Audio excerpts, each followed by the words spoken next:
Sand, desert, wind, water. The Pharaohs. Out of the cradle of civilization came men and women whom thousands worshipped as gods on earth.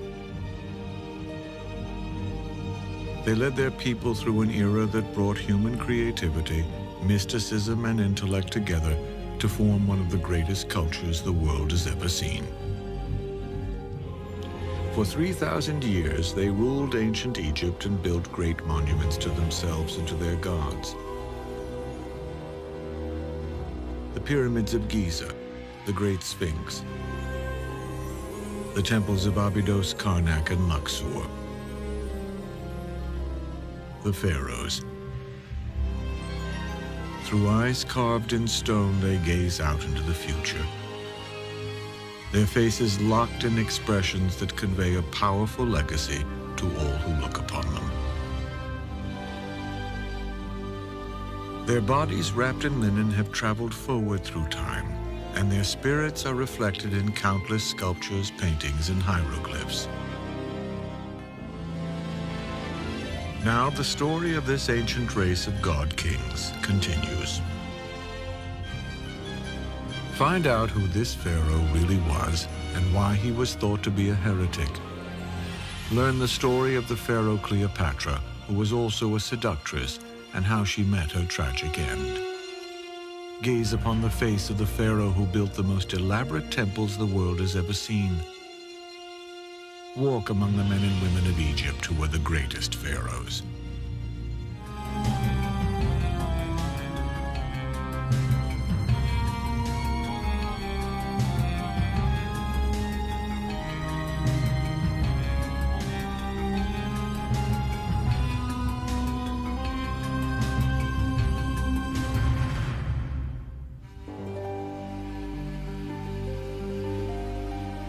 Egypt, a land where desolation and endless desert give way to a narrow strip where water flows and life took hold.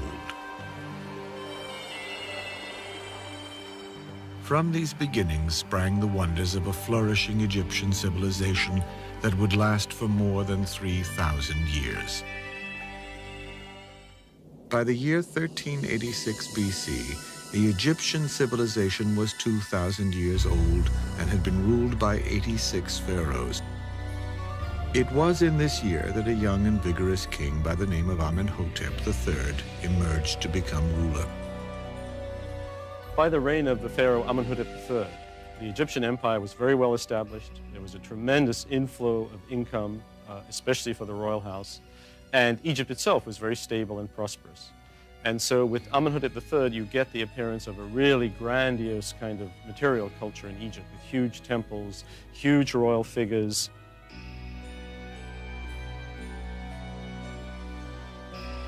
His vast building projects were centered in the ancient city of Thebes. It was here that the pharaoh Amenhotep III embellished a magnificent temple dedicated to the god Amun, the Egyptian lord of creation. It signaled a peak of craftsmanship and artistic achievement for the Egyptian civilization. Its graceful columns and expansive court remain the pharaoh's masterpiece of elegance and design.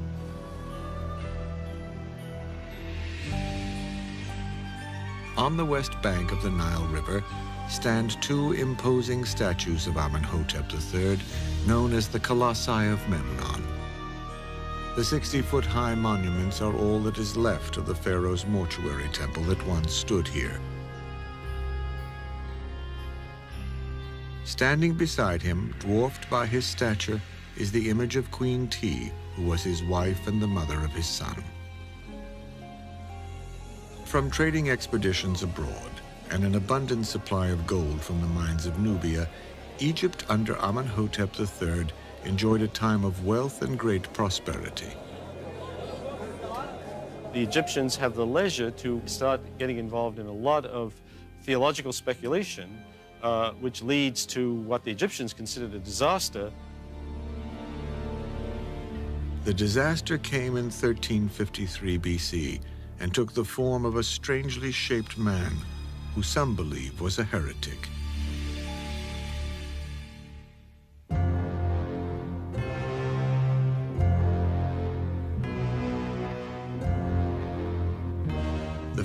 Amenhotep III had been grooming his oldest son for the throne when the young prince died. This left his younger brother, Amenhotep IV, to succeed their father. He had been studying religious matters, however, not affairs of state. As a result, his reign was a revolutionary departure from the long-entrenched traditions of Egyptian kingship. Scholars still struggle to understand this pharaoh. Was he a fanatic or a great reformer, a visionary or a madman? Whatever the answers, he was without question the strangest of all the pharaohs. For over 1,700 years, the Egypt of the pharaohs had worshipped many gods. Amenhotep IV wanted Egypt to follow only one god, the sun god called Aten. As if to complete the transformation of Egyptian religion, the pharaoh changed his name from Amenhotep to Akhenaten, which meant servant of the sun god Aten.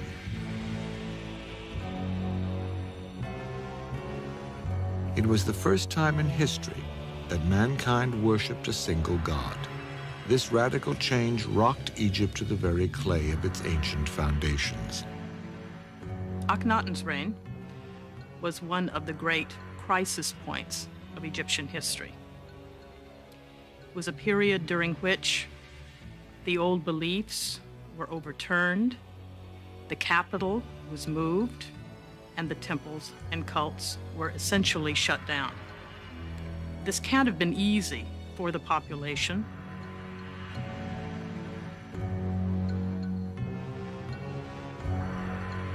The massive temple complex of Karnak at the ancient capital of Thebes remains the largest religious site in the world. It was here, in 1350 BC, that Akhenaten was crowned pharaoh in a traditional ceremony.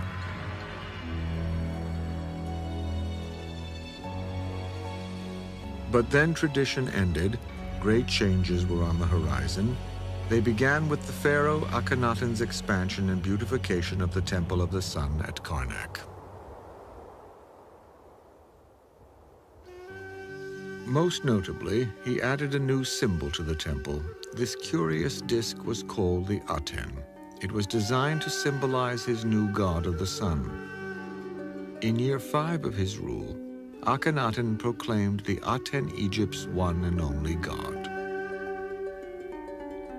Akhenaten has occasionally been called history's first monotheist, in that he did away, or at least no longer funded, the worship of all the other gods in favor of only one, the Aten, or the physical disk of the sun. His choice for queen was also unconventional. Her name was Nefertiti. She came from a non-royal bloodline, but appeared to hold a very prominent position in her husband's reign. One of the most magnificent pieces of sculpture ever unearthed in Egypt is a limestone bust of Akhenaten's legendary queen. Nefertiti appears to have been an exquisite queen, but when we examine images of Akhenaten, we discover that his appearance was as bizarre as his ideas. Early on, many representations of Akhenaten caused a great deal of confusion among archaeologists. Because he was often portrayed with wide hips, a protruding belly, and breasts, he was sometimes mistaken for a woman who may have been masquerading as a man. It seems possible. Years earlier, Queen Hatshepsut was often portrayed as a male. She even went as far as to wear the false beard reserved for kings, perhaps to appear more like a pharaoh. Akhenaten's physique has sometimes been attributed to an illness called Froelic's syndrome, which causes the body to distribute fat in ways that are considered typically female. One of the side effects of the disease is that you are sterile, and we do know that Akhenaten and Nefertiti had several daughters, and there is some speculation, obviously, that Tutankhamun was a son of his as well. So if that's the case, then the idea of this one type of disease probably is not likely. But Akhenaten's mummy has never been found. All attempts to diagnose his abnormal appearance have been based solely on art and statues. Other scholarly opinions about Akhenaten's startling appearance look not to medicine for explanation, but to the symbolism tied to his new religion that was based on the Aten sun god. Akhenaten's new religion was a radical departure for Egypt, but so strong was his conviction that he was willing to defy and eliminate the powerful religious institutions which represented the beliefs of virtually the entire population. He shut down the temples of the god Amun and declared Thebes would no longer be the foremost city of Egypt. A new capital city dedicated solely to his religion would be built.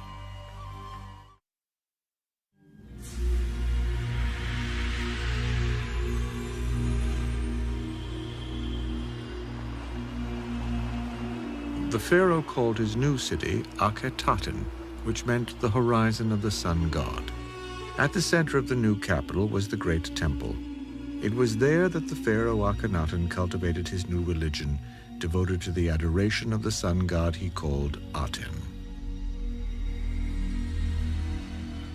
Before Akhenaten's religious reformation, ordinary people worshipped outside the temples, while the king, priests, and the elite of society performed their rites inside mysterious secret chambers.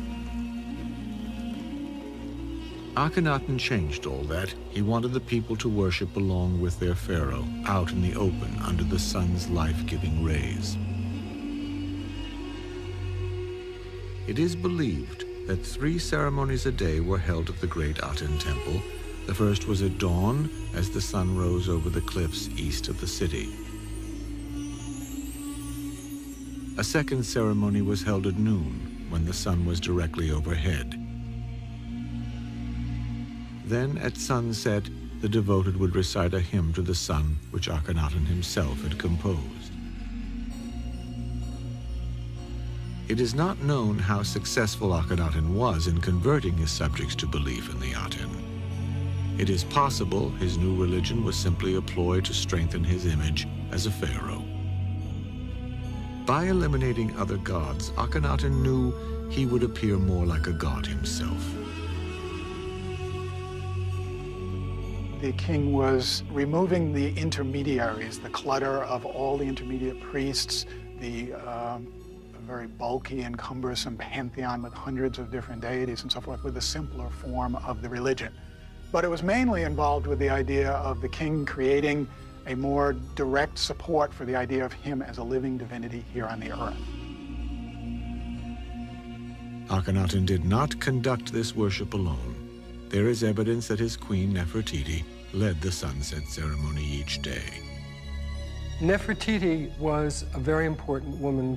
We're not quite sure whether it was Akhenaten who granted her some of the importance that she had, or whether she just decided to take it.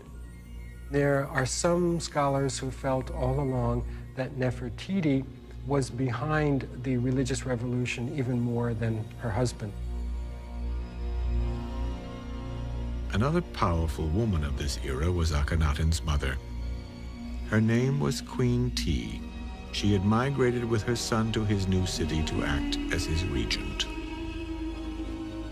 Because Akhenaten was absorbed with matters of religion, it appears Queen T may have been responsible for affairs of state. If so, there remains a puzzling archive of clay tablets that were sent to the pharaoh Akhenaten. They came from outposts of the Egyptian Empire in Syria. The tablets reported that the outposts were under attack and failing. These writings, known as the Amarna letters, pleaded for supplies to be sent and promised continued loyalty in exchange. It is likely earlier pharaohs would have responded with soldiers and strategy. In this case, however, it seems Queen T may have been the one who ignored these pleas for help.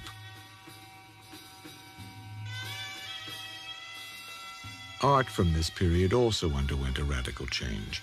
Everywhere the pharaoh's image appeared. He was shown to be under the protection of the sun's rays. While previous pharaohs were depicted as being physically perfect, Akhenaten instructed the royal artisans to picture him more realistically. Instead of looking like a warrior, his statues portrayed him as feminine. And he was seen being tender with his children or in poses with Nefertiti that would have seemed far too intimate just a few years before. Akhenaten and Nefertiti ruled together for 12 years, and then, curiously, there is no record of the queen after that. The disappearance of Nefertiti is one of the great mysteries of Akhenaten's reign. After being such an integral part of her husband's kingship, almost a co-regent, suddenly there are no more mentions or depictions of her to be found. The reasons for this are still in debate. Some believe she may have died during childbirth. At one time, it was believed she was indiscreet in some way and Akhenaten disposed of her. Still, others suggest that she lived on past Akhenaten's interest in the sun.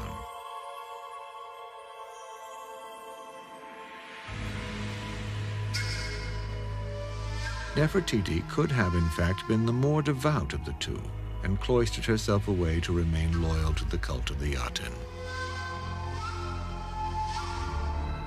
But the basic situation seems to be that she actually died. And there is evidence that she was buried in the royal tomb at Amarna, in what is called the royal wadi, beyond the confines of the royal city. In any case, Akhenaten did not have to suffer from a lack of companionship. He appointed a new male co-ruler. His name was Smenkhara, and some believe he may have been the pharaoh's younger brother. It is possible that he married one or more of his daughters. If he did that, that would not actually be unusual for a pharaoh. But in the case of Akhenaten, we also have a suggestion that he had a homosexual relationship with his co-ruler, Smenkhara, towards the end of his reign, which would make Akhenaten one of the first bisexual people, presumably, since he also has children from Nefertiti. His unorthodox appearance and descent from the old religion caused history to label him a heretic. Still, there is little evidence that the pharaoh Akhenaten's new sun cult ever really took hold among ordinary people. Excavations of the ancient city of Akhenaten have revealed that even before his death, many of the inhabitants kept idols of the old gods in their homes. Were they ignoring the new religion, or did they sense the inevitable? Akhenaten's religion was failing. Akhenaten died in 1334 BC, during the 17th year of his reign, and with him died his religion, based on the worship of the sun disk. Soon after, there was a tremendous backlash against his religion and heresy, which led to the destruction of anything that bore his name. It is believed, however, that in order to protect his remains, Akhenaten's followers removed his body from its tomb at Amarna. It was an Egyptian custom to gather together and to try to hide and conceal and protect for the future the remains of important pharaohs and burials. And I think there's a strong possibility that that's what did happen, and it remains to be discovered for archaeologists in the future. With the heretic Akhenaten dead, Egypt prayed for a strong pharaoh to restore its faith and reassure its people. Instead, this burden fell upon a boy just 10 years old.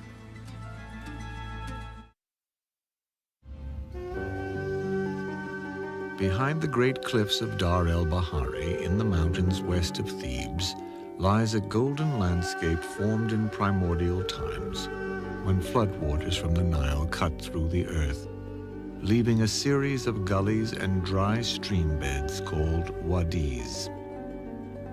It is within these canyons, in a place known as the Valley of the Kings, that the Egyptians of the New Kingdom buried their departed pharaohs. It was here, on a balmy afternoon in 1922 AD, that a modern-day discovery saved the legacy of a minor pharaoh from being lost in the sands of time. From evidence recovered, it was learned that this king, named Tutankhamun, was the son of the heretic pharaoh Akhenaten. This may explain why so little was known of Tutankhamun before this finding.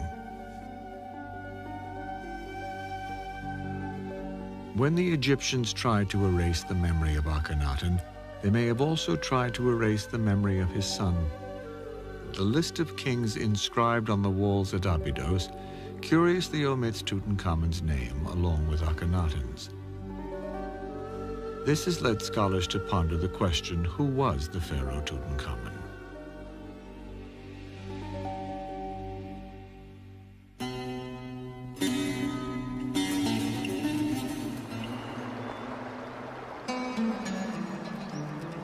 He was born and raised in Akhenaten's capital city at Amarna. His birth name was Tutankhaten, which meant living image of the sun god. But with the death of his father, the old religious beliefs and the cult of Amun were reinstated. Accordingly, he removed the Aten from the end of his name and replaced it with Amun to become the legendary boy king Tutankhamun.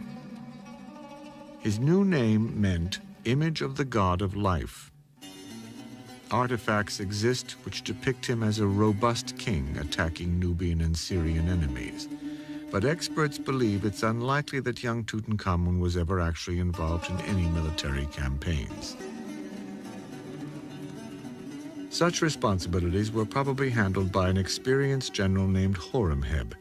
He was an ambitious warrior. Inscriptions identify him as commander-in-chief of the army and deputy of the king. Horemheb had served as military commander for the two pharaohs that preceded Tutankhamun. It was his mission to reassert Egypt's military might and restore respect from its neighbors. Were there others in this boy king's court that also wielded great power? It seems that a boy suddenly thrust upon the throne of a great empire would need senior officials for advice and guidance. The question is, was Tutankhamun just a puppet for the real power behind the throne? Perhaps the answer lies with a member of King Tutankhamun's court, who overshadows everyone else. He was the king's vizier and high priest called Ai. A skilled and determined civil servant, his name meant Divine Father. Scholars believe it is Ai, along with Horemheb, who were responsible for the stability of Egypt during this time. Horemheb and Ai, between them, are adherents to the ancient god Amun. It is they, principally, who discard this new religion of the Aten, and the court and the religious focus is moved back to ancient Thebes, modern Luxor. Although, of course, naturally, all the inscriptions extol the virtues of Tutankhamun, but of course, it's the bureaucrats, the civil servants, the general Horemheb, the high priest Ai, who are essentially running the country, rubber stamping everything. To what extent any pharaoh was involved in the day-to-day business of foreign and domestic affairs still puzzles experts. Egypt had a fully developed bureaucracy of administrators and scribes. The pharaoh was a figurehead, both royal and religious. Tutankhamun, like the other kings before him, had much of his life orchestrated around certain routines and ceremonies designed to reinforce his stature. The king as a person is hedged around with royal symbolism. He has people watching him from the moment he gets up to the time he goes to bed. So to a great extent, his life is simply circumscribed by that. We might have found state affairs, in fact, quite onerous, putting on those heavy crowns and all that regalia, and look forward to the time that he could simply take them off and go off and play with his friends. Tutankhamun had a queen. She was 2 years older than he was. It appears Akhenaten was the father of both. This made the pharaoh's bride also his half-sister. Her name was Ankhesenpa'aten. We do know that she was very important to him. They were married when they were fairly young. From the representations, we see that she sits nearby him. She seems to take an active interest in some of the things that he was doing in hunting and fowling and fishing. With the old religion of many gods now reinstated, the reign of King Tutankhamun seemed destined to be a period of rebirth and renewal for Egypt. But then, at about the age of 20, the young pharaoh suddenly died. Some believe he was murdered. Forensic analysis of his mummy shows that he died of damage to his cranial cavity. This suggests a blow to the head.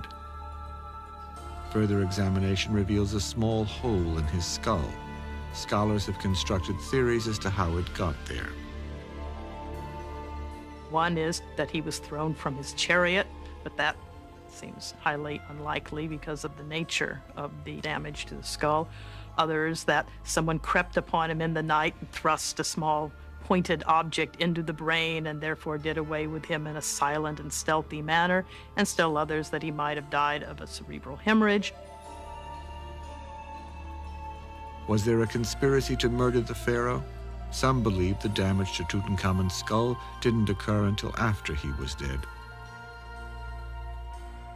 It is known for a fact that embalmers were not very careful.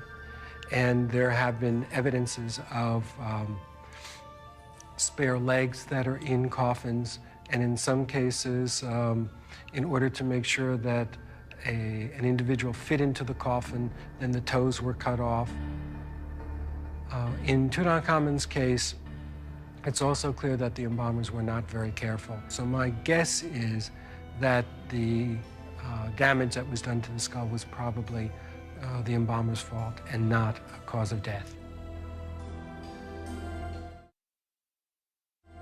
The short reign and sudden death of the young king did not allow enough time to finish a proper royal tomb. This is probably the reason that his burial site ended up hidden from plunderers through the ages. The entrance had been obscured by rock chips dumped during the cutting of a later king's tomb.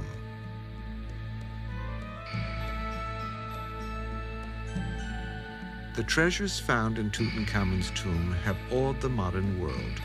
Up until their discovery, men could only imagine how Egypt's once brilliantly colored temples and artifacts would have appeared in ancient times. The contents of the young pharaoh's tomb reveal the true opulence and splendor of the era.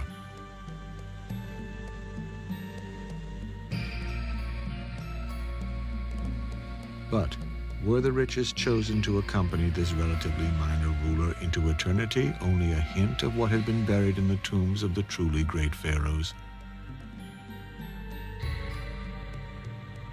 Some historians have suggested that we should not assume the larger tombs were filled with even more treasure. The pharaoh Tutankhamun's burial may have been richer than most. The people may have been grateful to him for the restoration of the old religion, or there might have been an emotional outpouring for someone that died so young.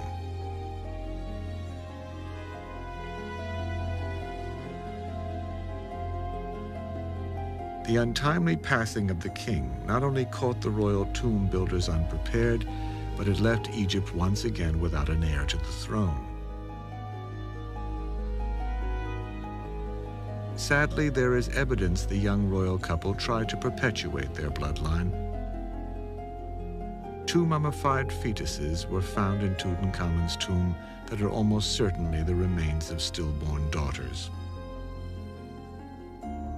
Although it is only a theory, some experts speculate that inbreeding may have been one of the many factors, including disease, politics, and warfare, which contributed to the decline of other kingdoms. In Tutankhamun's case, Inbreeding may have rendered his children too frail to survive.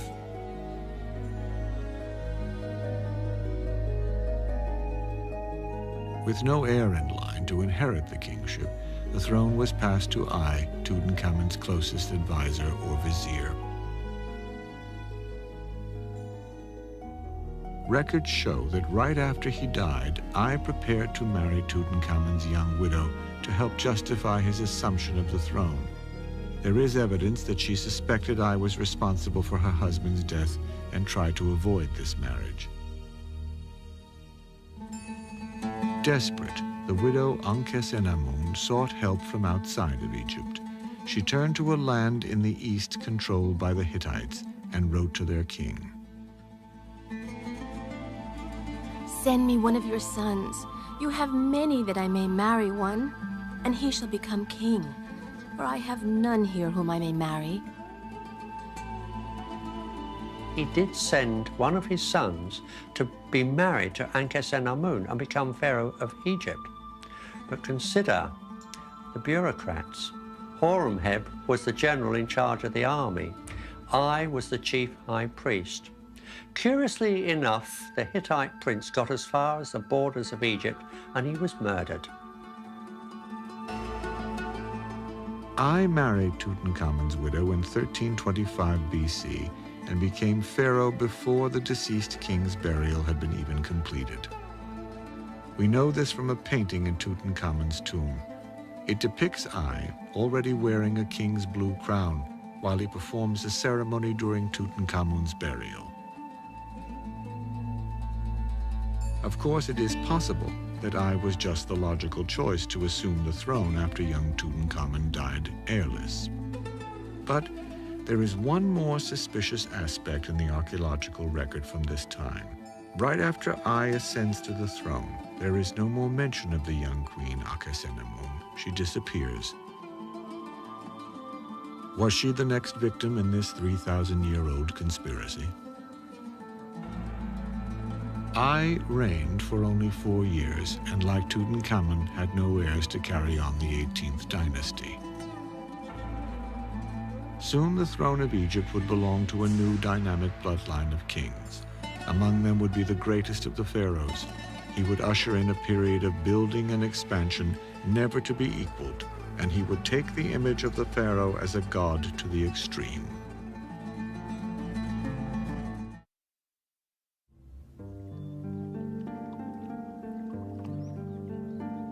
The city of ancient Thebes. The pharaohs of Egypt were drawn to this landscape that lay along the banks of the Nile River.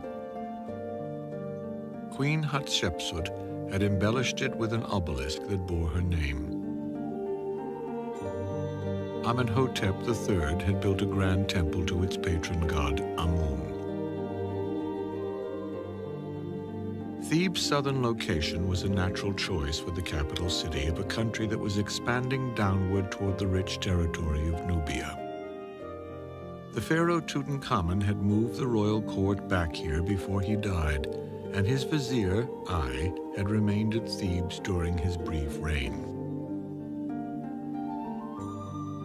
In 1321 BC, the general called Horemheb proclaimed himself to be the pharaoh of Upper and Lower Egypt.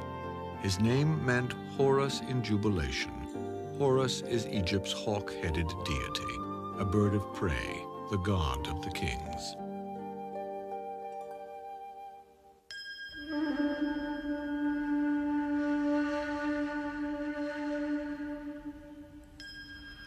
Horemheb came to the throne after a long and distinguished military career, which began 4 administrations earlier, when Amenhotep III was king. He was later appointed the great commander of the army by Akhenaten, and under King Tutankhamun he was given the title of the king's deputy.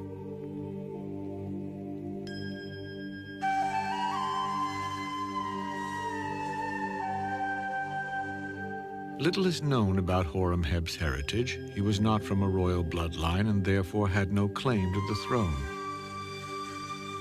He remedied that by marrying Nefertiti's sister, thus creating a feeble link to the bloodline of the kings.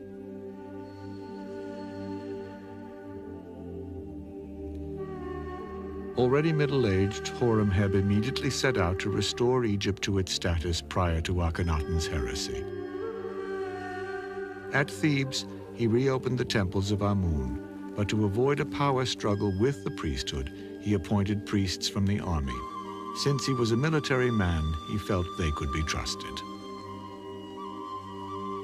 After this, Horemheb initiated the destruction of the great temples to the sun disk built in Amarna by Akhenaten. He used the thousands of stone blocks he removed as filler inside the pylons and walls of his new building projects. But his efforts to erase all traces of Akhenaten's reign ended up having an ironic twist almost 3,000 years later. The result is now, of course, many thousands of years later, as archaeologists work to restore and study these monuments, what do they find? They find these thousands of temple blocks that Horemheb thought he'd buried forever, and since they've been buried all these years, these scenes depicting Akhenaten and his cult are actually much better preserved than any of the scenes which depict Horemheb. Horemheb also usurped many of the statues and monuments of his immediate predecessors. This was done by simply replacing their names with his. 2 statues at Karnak are labeled with the name of Horemheb, but most Egyptologists believe the facial features are similar to Tutankhamun's. While to us, this may seem to be the epitome of egotism, this practice was not uncommon for many of the pharaohs. The Egyptians might have not put such a negative spin on it, and they might have considered it more of recycling, but it was also a royal prerogative in a way, because when a king took over, he became divine, and therefore, since the office had always existed, then he in that office would always have been around and would always exist.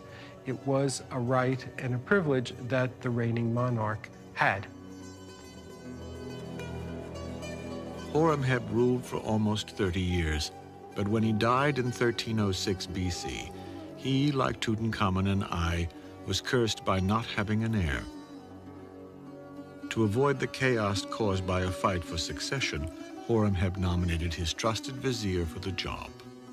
This pharaoh took the name of Ramses.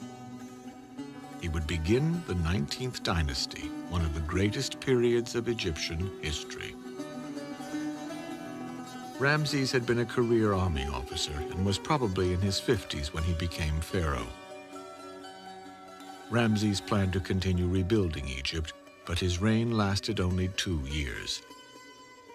He did manage to accomplish something his 3 predecessors had not. Ramses produced a male heir to inherit the throne.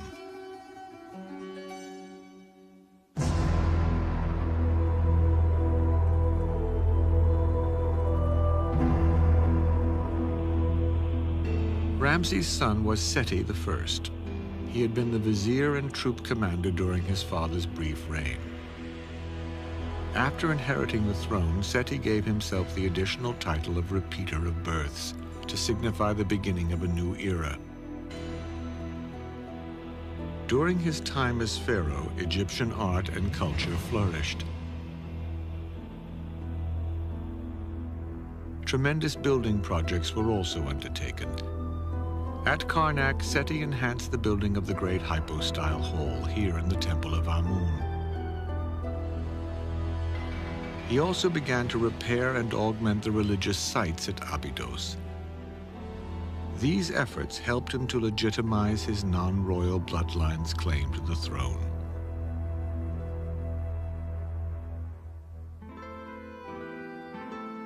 Abydos was the ancient center dedicated to the cult of Osiris, the god of the dead.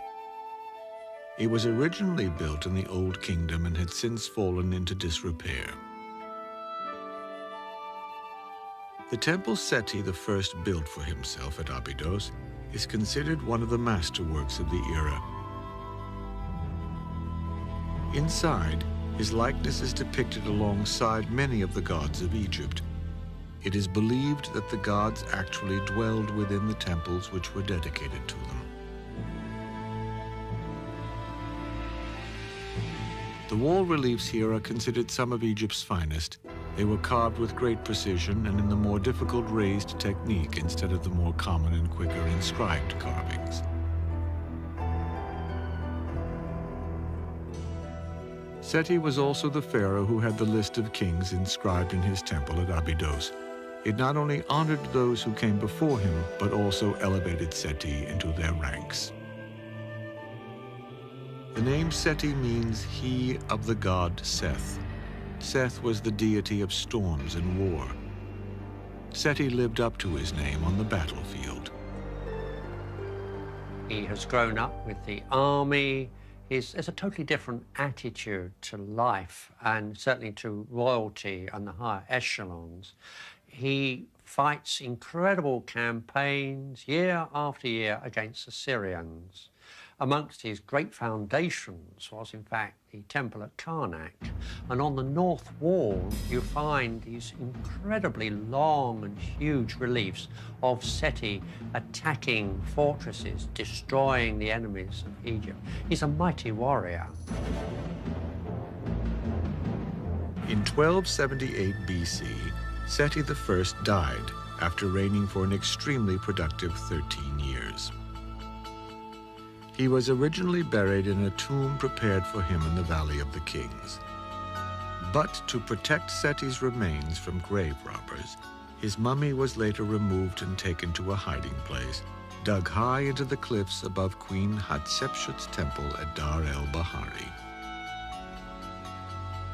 Slightly over 100 years ago, in 1881, archaeologists unearthed this tomb. It revealed a remarkable collection of over 160 mummies known as the Royal Cache. Seti I was among the pharaohs discovered. His is the finest example of all the existing royal mummies.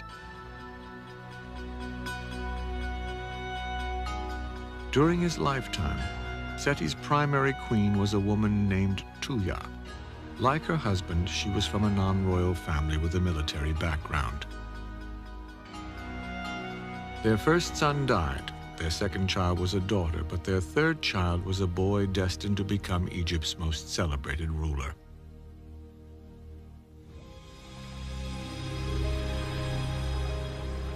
The dog star Sirius is the brightest in the Egyptian heavens. Each year, it disappears around the beginning of May to reappear about the 18th of July. To the ancient Egyptians, its return signaled the new year and the time for the annual Nile floods that would leave behind a new layer of fertile soil. One year, during Seti's reign, the floods were particularly high. Egyptian legend told that this was the good omen that announced the coming of the next ruler of Egypt. This was Ramses II. Ramses II has become the name that is almost synonymous with Pharaoh. But it may have been Seti's careful preparation of his son, the crown prince, which really predestined Ramses' success. Ramses II was probably one of the best prepared pharaohs in Egypt, because by the time that he came to the throne, they really had a fairly regular process of making sure that all the senior royal princes had a lot of experience in military affairs, in governance. So when they came to the throne, they were already experienced and effective in what a pharaoh needed to be. By the age of 15, Ramses was already accompanying his father on military campaigns. By 22, he led his first command to put down a small revolt in Nubia. He also ambushed Mediterranean pirates who were searching for plunder along the mouth of the Nile. By the time Seti I's reign was coming to an end, his son had already proven himself as a military leader and worthy of kingship. Possessed with unmatched vision and self-confidence, the future king was poised to leave his indelible mark on the history of Egypt.